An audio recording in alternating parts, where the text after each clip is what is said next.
Bonjour à toutes et à tous, j'espère que vous allez bien.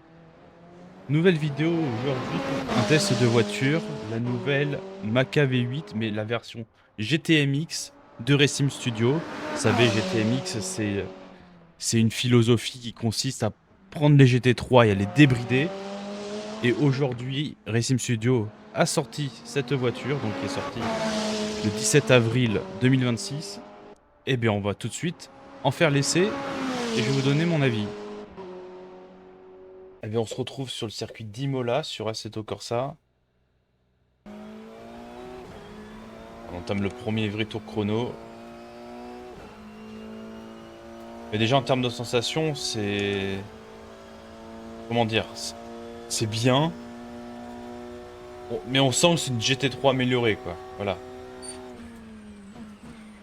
Il n'y a pas quelque chose de fondamentalement différent. Mais c'est sympa. Puis là, ce qui a sauté aux yeux, c'était la vitesse de pointe. 290.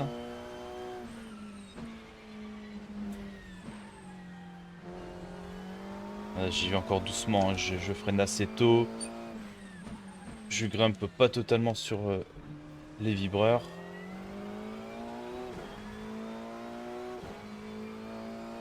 Mais franchement, la conduite est bien sympathique. C'est vraiment dans l'idée ouais, d'une GT3 boostée. Oh là là. Évidemment, si on freine alors qu'on a le volant tourné, ça se passe pas très bien.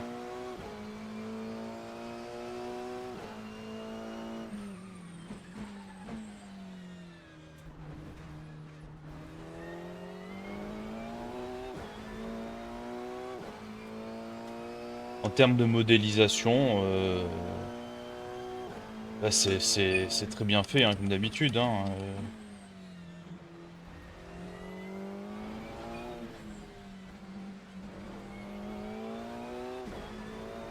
On a des couleurs et des matériaux très bien modélisés.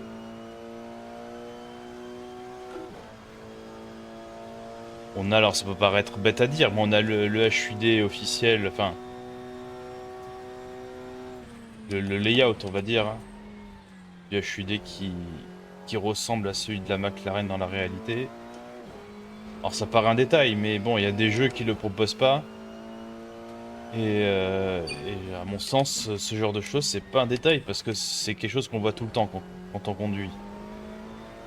Bon, ça peut paraître un détail pendant 30 secondes, une minute ou deux. Mais quand on se retrouve à faire une heure de course, bah, c'est plus du détail.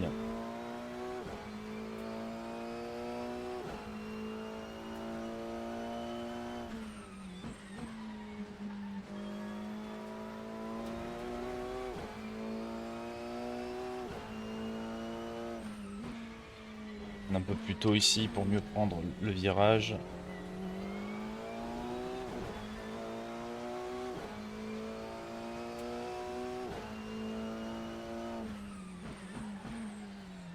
Oh là là, je freinais tard.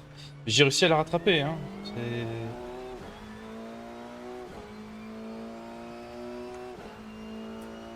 Mais j'ai réussi à l'attraper, non pas parce que je suis un excellent pilote, mais juste l'info qu'elle m'a envoyée était bonne en fait.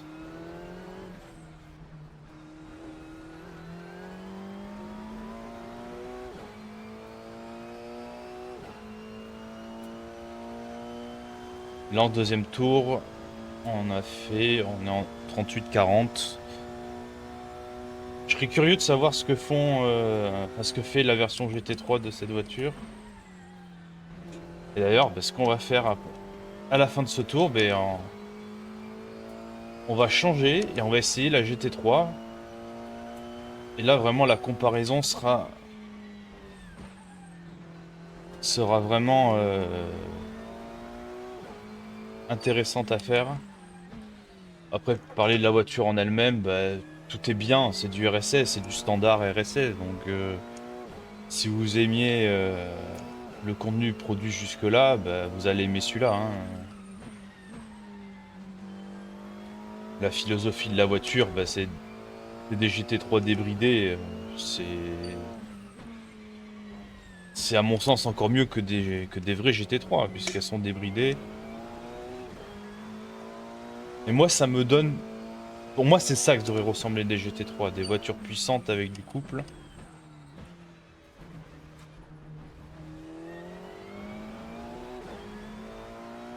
Et là, j'aime bien, franchement, j'aimerais bien faire des courses avec cette voiture.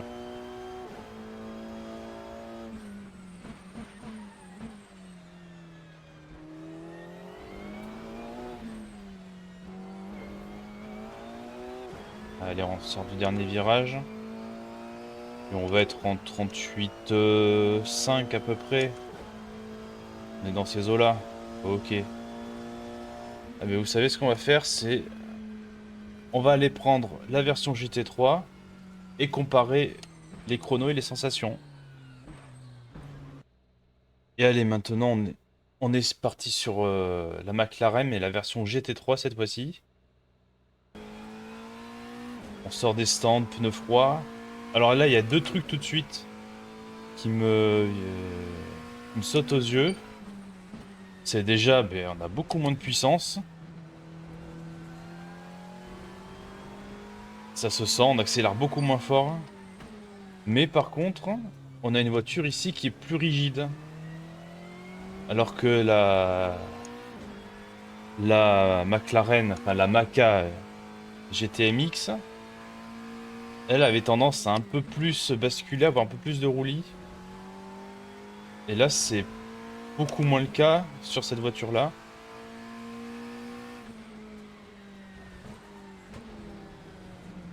C'est les deux choses là tout de suite, après ces quelques virages,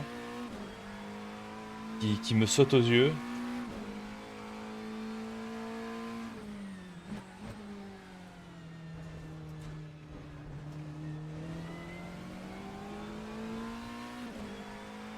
Je dirais qu'on se sent plus en sécurité avec cette voiture dans les virages.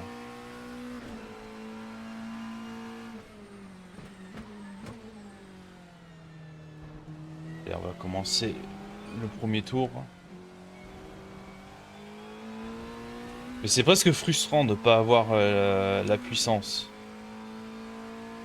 qu'on a eu tout à l'heure là. On va passer la ligne à quoi, 230. Et on va à peine passer la 6ème, hein, c'est pas sûr. Hein. Ouais, on la passe, on est à 257 hein, avant le freinage. Hein. C'est-à-dire on a plus de 30 km/h de différence. Hein. Mais en virage, on sent que cette voiture est, oui, que cette voiture est plus agile.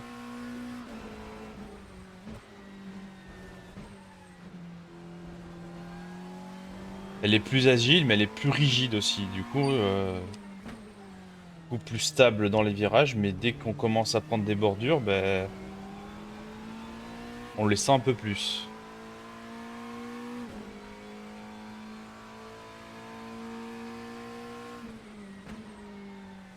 Mais c'est quand même frustrant de ne pas avoir cette puissance qu'on avait avec l'autre.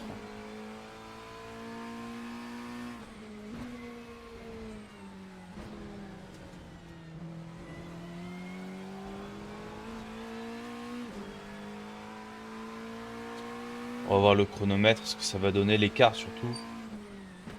J'avais fait 3 tours chrono avec l'autre voiture. J'aurais pu mettre la première là. J'ai fait 3 tours chrono avec l'autre voiture, on était à peu près en 38,5.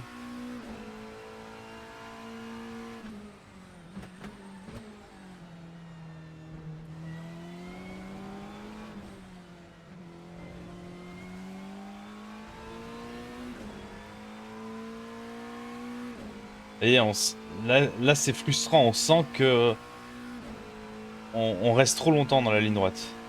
Ah, 46,2, ah ouais. Ah ouais. Alors j'ai pas fait un tour parfait, les pneus t'es pas non plus complètement à température, mais 8 secondes. Alors je pense qu'il y a de la marge, hein, mais...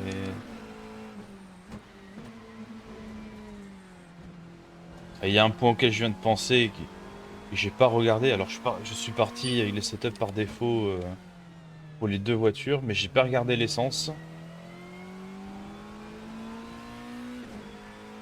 Donc j'ai pas fait attention s'il y avait une voiture qui avait plus d'essence que l'autre. Après on est d'accord, ça va, c'est pas ça qui explique les 8 secondes d'écart, hein, mais bon, ça joue sur quelques dixièmes.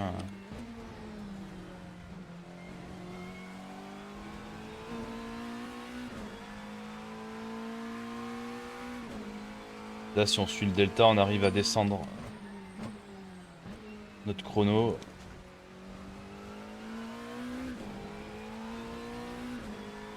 On ressort mieux. Et on a déjà 8 dixièmes d'avance sur notre précédent chrono, c'est qu'il était pas bon.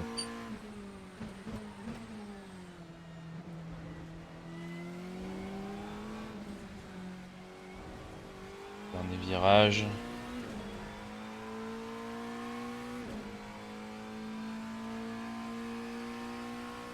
Ouais, on a presque une seconde d'avance. 45-0, ouais, bah, on a quand même 7 secondes encore hein, dans la vue.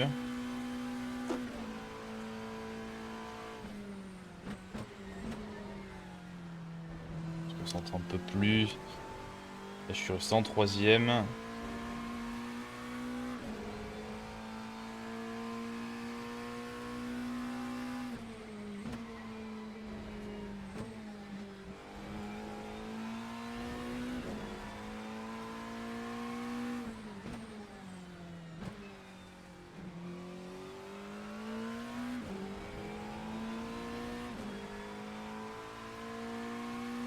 De dixième et demi de retard sur notre meilleur temps.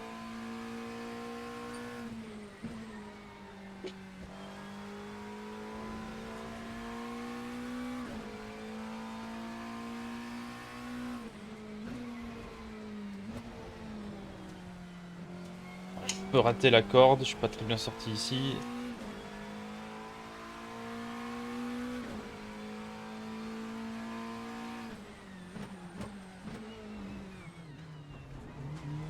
Ah, j'ai voulu emmener du frein, mais j'en ai un peu trop emmené. Ah, le chrono, il va être en 45-4, 45-5.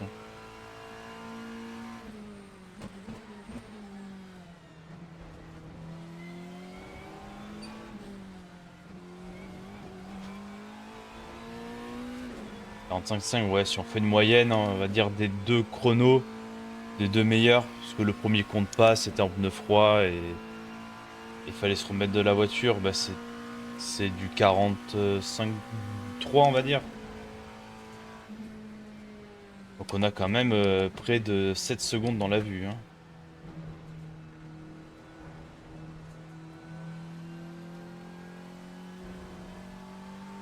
Ouais, mais là si je devais faire une comparaison, vraiment là j'ai la version GT3, donc est moins puissante, ça on le sait, on le sent. C'est presque frustrant quand on arrive de l'autre voiture. Mais elle est plus rigide. Et cette rigidité lui donne un peu plus de train arrière, voire même un peu trop par moment. Mais après, le chrono parle, on se prend 7 secondes, hein, donc il n'y a pas à dire, l'autre voiture est vraiment plus rapide.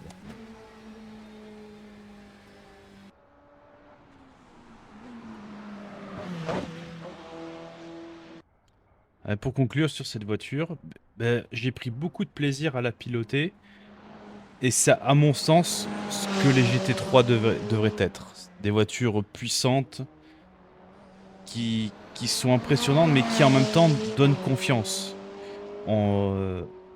Le grip est là et franchement c'était un plaisir à piloter.